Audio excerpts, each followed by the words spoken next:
여러분 안녕하십니까, 박인성입니다. 여러분들 자유통일당 아실 것입니다. 정강훈 목사가 이끌고 있는 바로 그 자유통일당 맞습니다. 광화문에서 한 달에 한 번 꼴은 태극기 집회를 열고 있습니다. 이 자유통일당이 40총선을 앞두고 비례대표 정당 지지율이 계속 오르고 있습니다. 이번 조사는 리얼미터가 에너지경제 의뢰로 지난달 25일에서 29일 전국 18세 이상 유권자 2,509명을 대상으로 한 조사에서 비례대표 정당 지지율이 5%가 나왔습니다.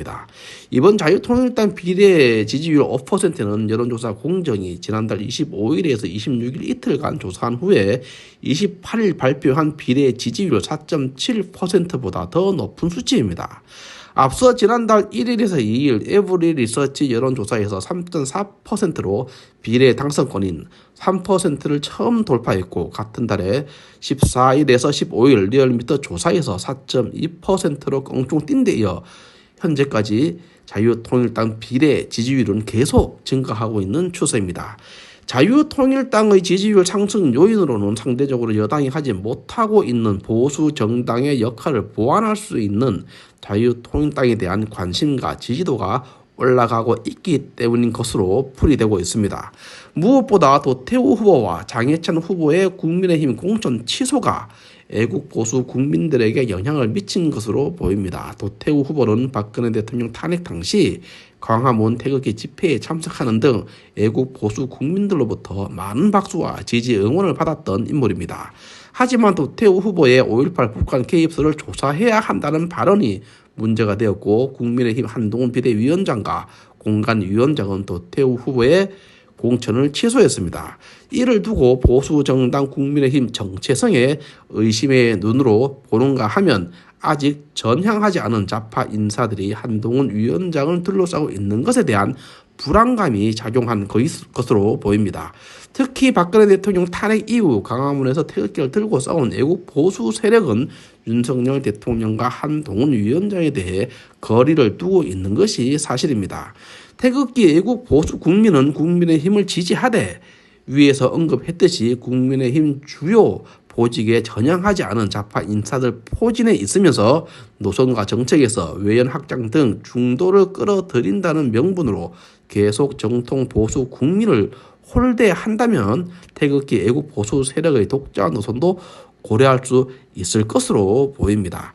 이번은 리얼미터 여론조사에서 자유통일당이 비례대표 정당 지지율이 5%가 나온 이유가 바로 이 때문이라고 봅니다.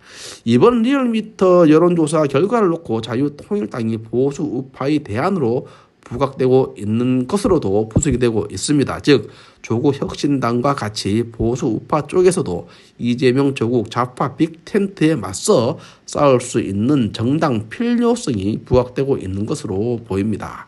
석동현 자유통일당 총괄선대위원장은 보수 우파가 이번 총선에서 반드시 이겨서 지금까지의 여소야대 구조를 반드시 혁파해야 한다는 점은 아무리 강조해도 지나치지 않다면서, 중요한 것은 보수 강화와 선봉 정당이면서 보수의 가치와 본질에 가장 충실하다고 자부할 수 있는, 그리고 윤석열 정부 창출에 기여한 애국 시민 세력을 바탕으로 하는 자유통일당이 반드시 원내로 진입하는 것이 이번 총선 승리의 기준이 된다는 것도 밝혔습니다. 한편 리얼미터가 발표한 비례대표 정당 지지도 조사에서 국민의 미래가 30.2%, 조국혁신당이 29.5%로 나왔습니다. 조국혁신당이 많이 뛰었습니다. 세 번째로 더불어민주연합이 19%로 19% 나왔습니다. 이어서 자유통일당이 5% 나왔고, 새로운 미래 4.4%, 개혁신당 4%, 녹색정의당 0.9% 나왔습니다. 녹색정의당은 이정미 전 대표가 있었죠. 심상정 전 대표. 이 녹색정의당이 형편없이 지금 존재감이 지금 쇠락하고 있습니다. 그리고 기타 정당이 1.5% 등이었습니다.